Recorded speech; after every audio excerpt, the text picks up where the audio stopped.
and speak it. We will hear and speak it. Read and write it too. Read and write it too. CLR प्रस्तुत करत आहे we learn English lesson 39. आम्ही इंग्रजी शिकतो पाठ 39.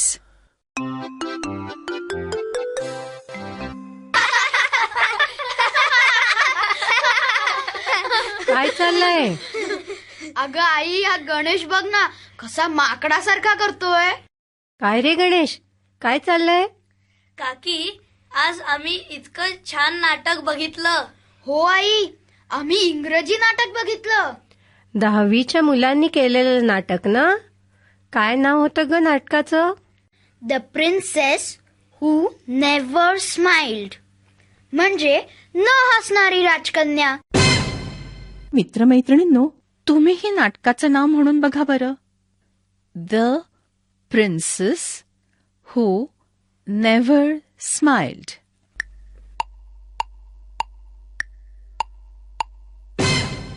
आई, never म्हणजे कधीच नाही ना? ती राजकन्या कधीच हसली नाही. ती नेहमी उदासच असायची. शी वॉज ऑलवेज सॅड.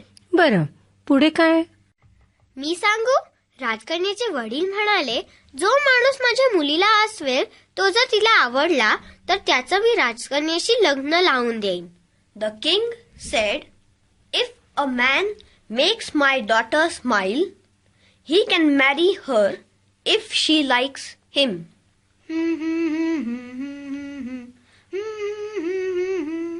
नाटक चालू असताना एक मुलगा नाटकाबद्दल गाणं गात होता. Once there was a princess, E-I-E-I-O. She never smiled, she never smiled, E-I-E-I-O. The king said, make her smile, E-I-E-I-O. Then you can marry her, E-I-E-I-O. बरं, पुढे काय झालं का सविता? राजकन्येला हसवायला सगळीकडून माणसं आली. प्रत्येक जण राजवाड्याबाहेर उभं राहून काहीतरी करू लागला. आधी एक माणूस असा चालत होता हातावर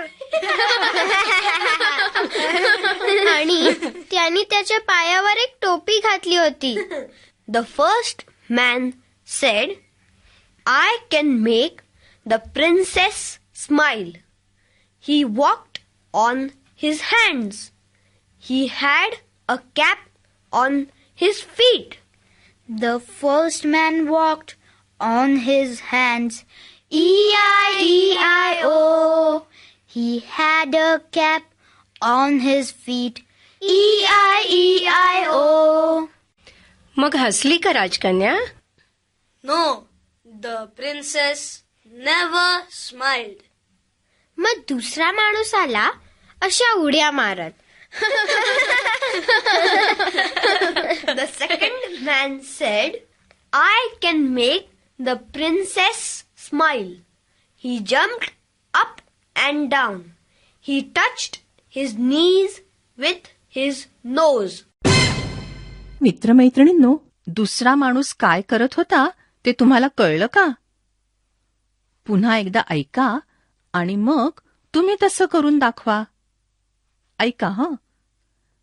the second man jumped up and down. He touched his knees with his nose. तुम्हीही असं करा बरं.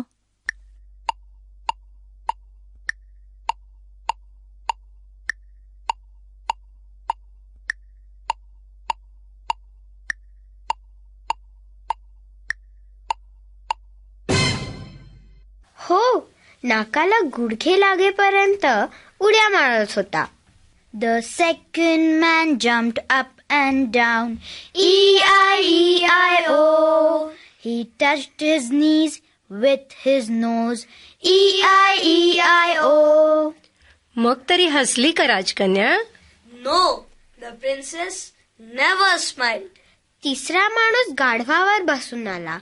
तो उलटा शेपटीकडे तोंड करून बसला होता. एक मुलगाच गाढव झाला होता. The third man said, I can make the princess smile. He sat on a donkey. He sat with his face to the donkey's back. Ranjana, गाणं वाढव पुढे. The third man sat on a donkey, E-I-E-I-O.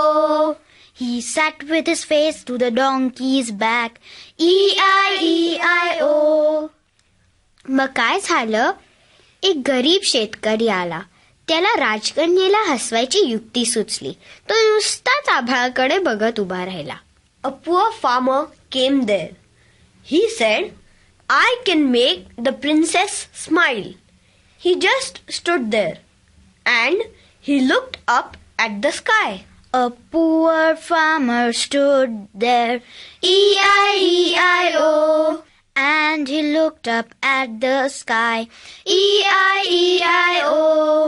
बस एवढंच केलं? मग कशी काय hassle राजकन्या? ऐका ना, तो शेतकरी आभाळाकडे बघत उभा राहिला आणि इतर सर्व मंडळी पण वर बघायला लागली. आधी तो हातावर चालणारा माणूस.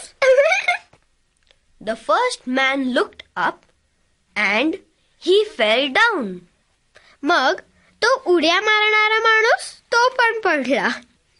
The second man looked up and he fell down. मग गाढवावर बसलेला माणूस तोही वर बघायला लागला आणि He also fell down. The first man looked up and fell down, E-I-E-I-O. The second man looked up and fell down, E-I-E-I-O.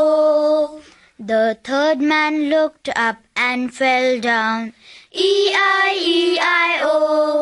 And the princess smiled and the princess smiled, E-I-E-I-O. Yes, at last the princess smiled. The king was very happy. He asked the princess, Do you like this poor farmer? राजकन्या म्हणाली, हा गरीब असून सुद्धा हुशार आहे. मी ह्याच्याशीच लग्न करीन. The princess said, I'll marry the farmer, E-I-E-I-O.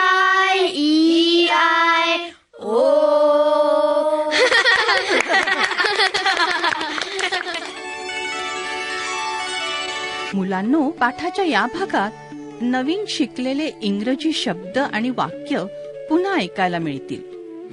शिक्षकांनी यांची आपल्या वहीत नोंद केल्यास पाठानंतर सराव करायला सोपं वाटेल. मुलांनो, नीट लक्ष देऊन ऐका हं. नंतर तुम्हालाही असंच बोलायचं आहे. पण आता फक्त ऐका. The princess was always sad. She never smiled. मित्रमैत्रिणींनो, पाठाच्या या भागात मी सांगेन त्याप्रमाणे तुम्ही बोलायचंय. तुमचे टीचर तुम्हाला मदत करतील. जर तुम्ही शाळेत नसाल तरीही माझ्या सूचनांप्रमाणे बोला बरं का. ऑलवेज म्हणजे नेहमी आणि नेव्हर म्हणजे कधीच नाही. आज हे 2 शब्द वापरून तुम्ही वाक्य तयार करा. आधी आपण ऑलवेज हा शब्द घेऊ. ऑलवेज म्हणजे नेहमी. आता घंटा वाजली की एका मुलीनी किंवा मुलाने उभं राहायचंय आणि ऑलवेज हा शब्द वापरून वाक्य तयार करायचं. जसं I always brush my teeth म्हणजे मी नेहमी माझे दात घासते. अशी वाक्य सांगाल का तुम्ही? एक मूल तयार आहे? माझंच वाक्य परत नाही हं सांगायचं. ऑलवेज हा शब्द वापरून स्वतःचं एक वाक्य सांग.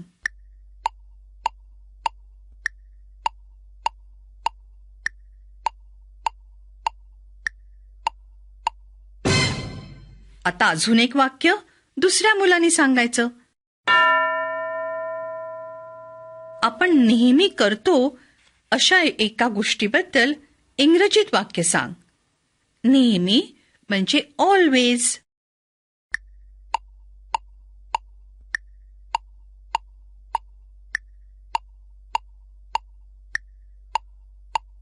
I always go to school. अशा प्रकारचं वाक्य तयार केलं का? आता अजून एक मूल.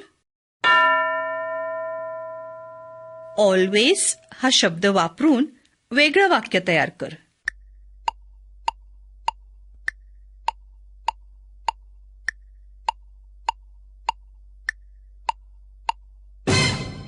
आता नेव्हर म्हणजे कधीच नाही.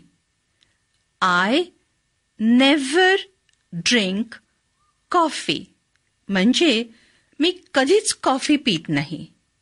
आय नेव्हर क्राय म्हणजे मी कधीच रडत नाही.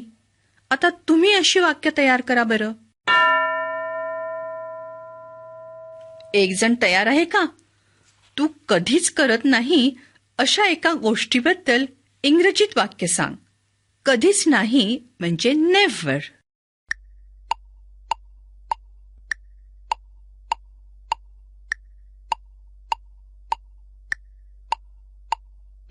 I never eat biscuits. अशा प्रकारचं वाक्य तयार केलं का? आता नेव्हर वापरून अजून एक वाक्य दुसऱ्या कोणीतरी सांगायचंय.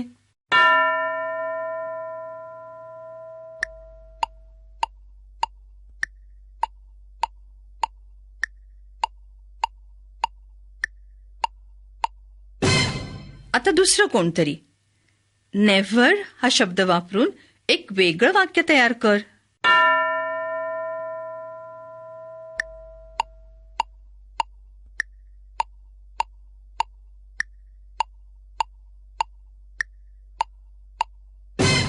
आता दुसरं कोणतरी. नेव्हर हा शब्द वापरून एक वेगळं वाक्य तयार कर.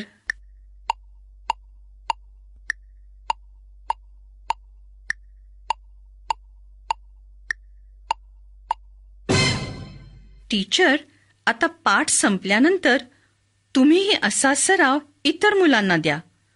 ऑलवेज, नेव्हर या 2 शब्दांचा वापर करून वेगवेगळी वाक्य इंग्रजीत तयार करायला सांगा. आता आपण भेटूया पुढच्या पाठाच्या वेळी.